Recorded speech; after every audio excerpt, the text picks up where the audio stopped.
Jamaah. Oh jamaah.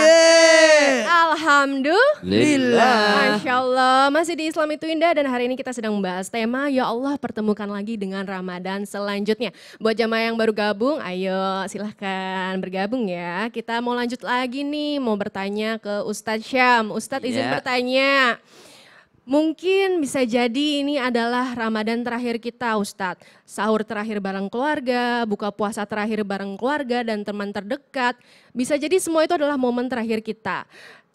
Pertanyaan aku adalah, apa yang harus kita lakukan Ustadz kalau memang ini adalah Ramadan terakhir kita? Subhanallah. Silakan menjelaskan. Jadi ternyata yang sedih itu bukan karena Ramadan meninggalkan kita, tapi bisa jadi kita yang meninggalkan Ramadan. Ramadan akan datang lagi insya Allah. Baik, Al-Quran surah An-Nahl ayat 92. Mohon izin guru kami Habib Nabil Ustaz Maulana.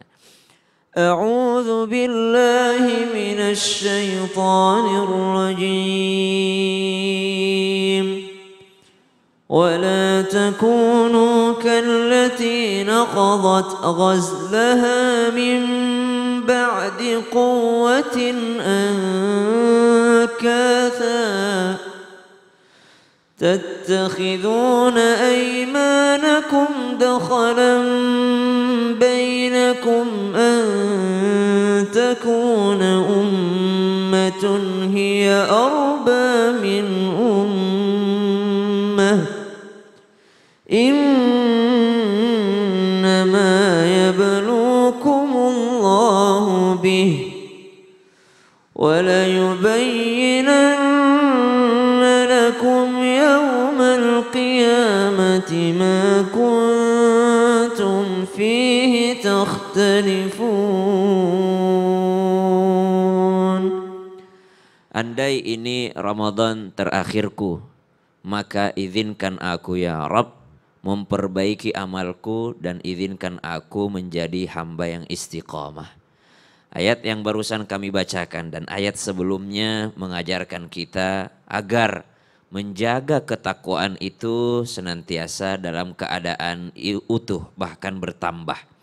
Bukan menjadi orang yang bagaikan ia menenun sebuah kain, setelah kain itu jadi dengan indah dan layak dipakai, dia malah mengurai kembali benang-benang yang telah ia susun dengan rapi. Orang di bulan suci Ramadan menyusun dengan rapi amal-amalnya. Di pagi hari, ia yang di luar Ramadan tidak biasa sholat duha, ia akan berusaha sholat duha. Di siang hari yang tidak biasa sholat zuhur di masjid, ia akan berusaha berjamaah ke masjid.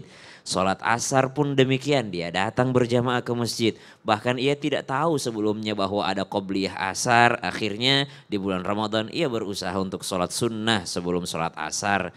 Maghrib pun demikian, dia berusaha berbagi terhadap orang lain, berbagi takjil, berbagi buka puasa terhadap orang lain. Maka di bulan Ramadan dia senantiasa menyusun dengan kebaikan-kebaikan yang ada. Tarawih yang hukumnya sunnah pun ia kejar. Bahkan ia bela-belain mampir sebelum nyampe ke rumahnya, dia mampir cari masjid yang dia lewati dari jarak kantor ke rumahnya untuk melaksanakan sholat sunnah. Sunnah loh, apa itu? Sholat tarawih.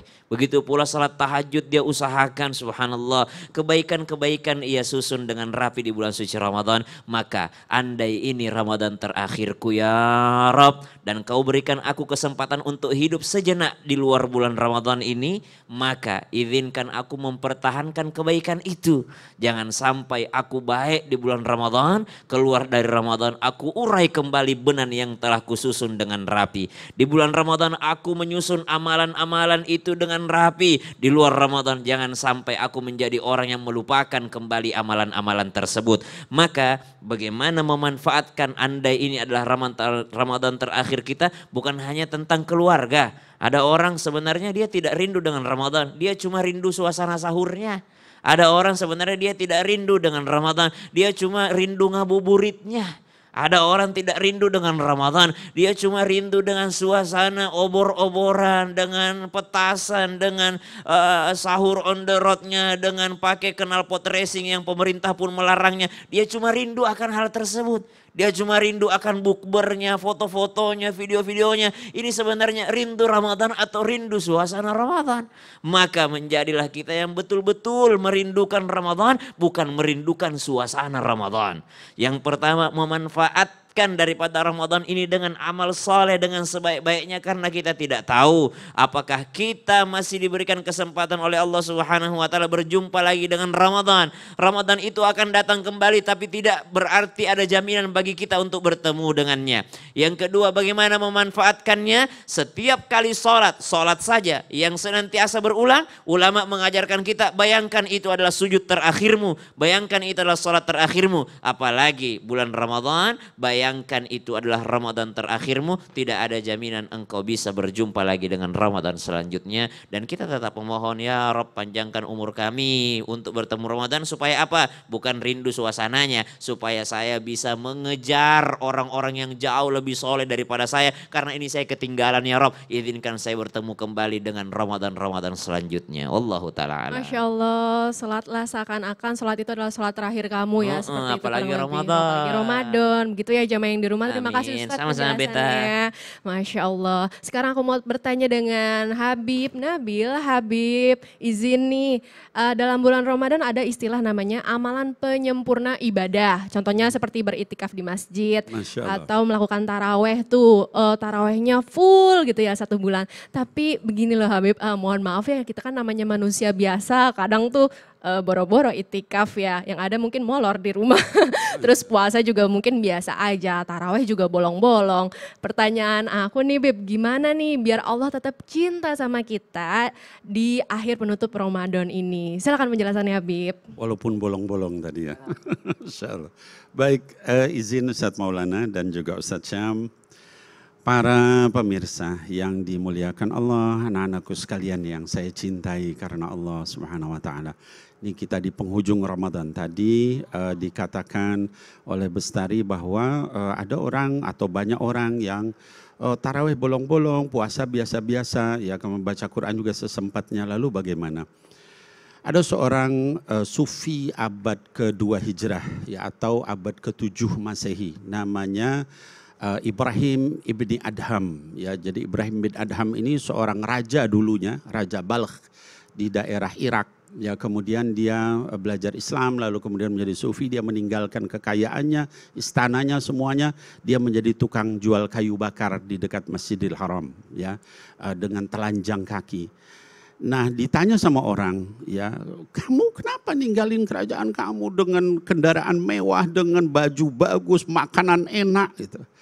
Terus dia jawab dengan satu syair, kata beliau, "Lau ya'lamu al-muluk wa abna'ul muluk ma nahnu 'alaiha minal ibadah was sa'adah lajadaluna fiha bis-suyuf."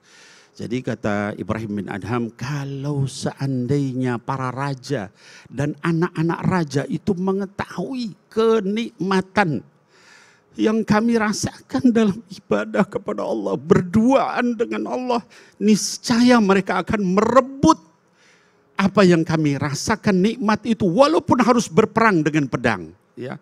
Nah jadi hadirin wal hadirat, anak-anakku sekalian, enggak apa-apa kita misalnya enggak sempat tarawihnya bolong-bolong, dan tapi pada saat kita sempat itu sungguh-sungguh bersimpuh sama Allah, minta sama Allah, ngemis sama Allah. Karena Allah itu enggak menilai hasil. Kita enggak sanggup, Bib, saya bukan orang seperti Habib yang bisa terus-menerus di masjid. Perusahaan saya melarang saya untuk keluar. Saya hanya bisa sesekali. Pada saat sesekali itu minta bersimpuh sama Allah. Mohon sama Allah, memelas sama Allah. Karena Allah itu enggak menilai dari hasil.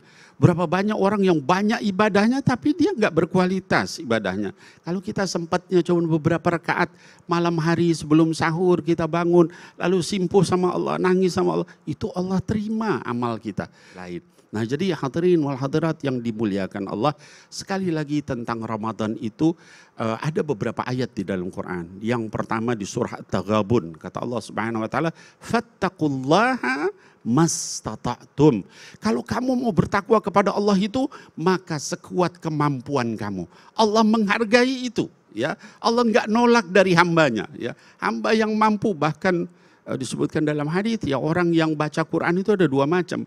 Ada yang bacaan Qurannya mahir ya, kayak Ustadz Syam tadi ya, maka itu insya Allah nanti dibariskan dengan barisan para malaikat ya, ma'as safaratil kiramil bararah di dalam hadis ya. Orang yang yaqra'ul Quran wa huwa mahir ya, dia mahir bacanya bersama dengan barisan malaikat. Tapi orang yang baca Quran wa huwa yatata'ta wa huwa alaihi syaqun lahu ajran. Orang baca Quran dia terbata-bata dan berat, susah, payah. Pahalanya 2 kali lipat. Ingat, Allah enggak menilai kepada hasil, saya enggak mampu. Tapi yang dinilai apa? Prosesnya, usahanya, ikhtiarnya, keseriusannya, kesungguhannya, kekhusyuannya. Itu yang dinilai sama Allah Subhanahu wa taala. Jadi apapun itu kita lakukan. Di dalam ayat yang lain dikatakan la yukallifullahu nafsan illa wus'aha, surah Al-Baqarah. Dalam ayat yang lain surah At-Talaq, la yukallifullahu nafsan illa ma'ataha. Allah itu tidak membebani kecuali sekedar kemampuan kita seperti apa. Masya Allah Habib. Jadi even misalkan kita ada niat nih ya, contohnya Habib niat mau tahajud, tapi ternyata malah kebablasan gitu sampai subuh, tetap bernilai kembali. Niatnya dihitung. Masya Allah Habib, gitu ya jamaah yang di rumah. Terima kasih penjelasannya. Sama-sama. Nah buat jamaah yang di rumah, aku mau kasih kesempatan nih buat jamaah untuk bertanya. Udah gak sabar kan? Ya udah yuk langsung aja kita masuk ke segmen Tanya Dong Ustadz. Kami semua tanya dong Ustadz. Masya Allah dapat pertanyaan bagus dari jamaah yang di rumah nih. Langsung aku bacain aja ya. Dari Instagram @teti_Juliani. Assalamualaikum, tanya dong Ustadz.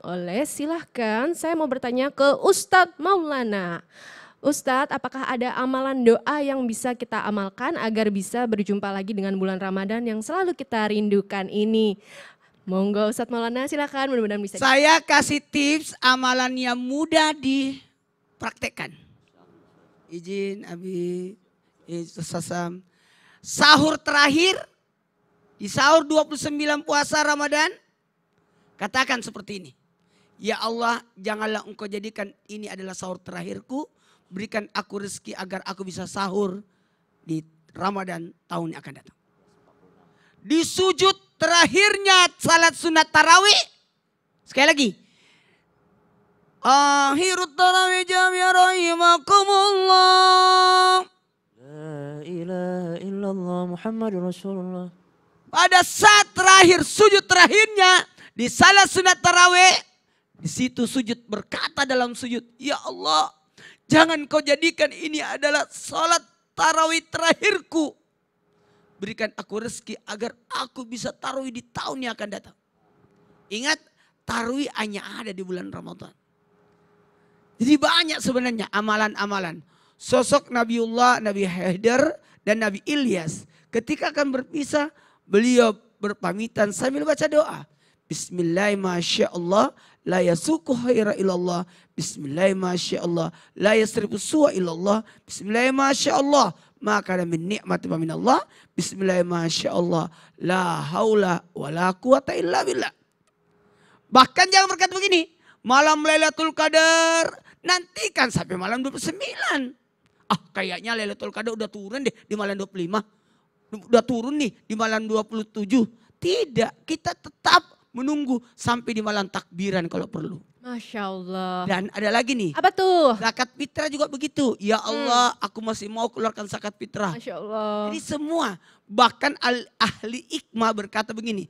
Salam pertama dalam sholat itu adalah salam penjemputan untuk sholat berikutnya. Dan salam untuk yang kedua ada salam untuk menutup salat yang sekarang. Masya Allah. Misalkan kita salat duhur kan. Assalamualaikum warahmatullahi untuk salam untuk salat asar. Ya. Assalamualaikum warahmatullahi untuk menutup salat duhur. Salat zuhur, Masya Allah. Jadi tidak berhenti salat terus. Iya, salat terus nggak nyambung terus gitu ya, Masya Allah. Terima kasih Ustadz Nyambung Maulana. terus. Iya nyambung terus. Iya nyambung terus. Terima kasih Ustadz Maulana penjelasannya. Mudah-mudahan terjawab ya pertanyaannya tadi, Masya Allah. Tapi Ustadz Maulana nyambung lagi nih kita. Apa itu? Katanya tadi masih menarik. Ingat, kita bukan penyembah Ramadan. Jangan hanya bersedekah di bulan Ramadan. Tapi bersedekah juga nanti di akhir Ramadan dan seterusnya. Jangan Gimana berhenti tuh? ya. Mau tahu? Gimana Mau ya? tahu? Mau. CT Arsa Foundation terus berupaya memutus mata rantai kemiskinan melalui pendidikan yang berkualitas dan kesehatan yang optimal. Maka kami mengajak kepada siapapun yang peduli dan ingin turut berkontribusi meringankan beban mereka melalui dua cara, yakni melalui doa dan sedekah yang terbaik. Dengan cara apa, Betari? Men-scan QRIS Siti Arsa Foundation di bawah ini ya. Iya. Nah, jamaah jangan lupa ya untuk berdonasi dan jangan kemana-mana, tetap di Islam itu Indah. Jamaah, Alhamdulillah. Jangan lupa.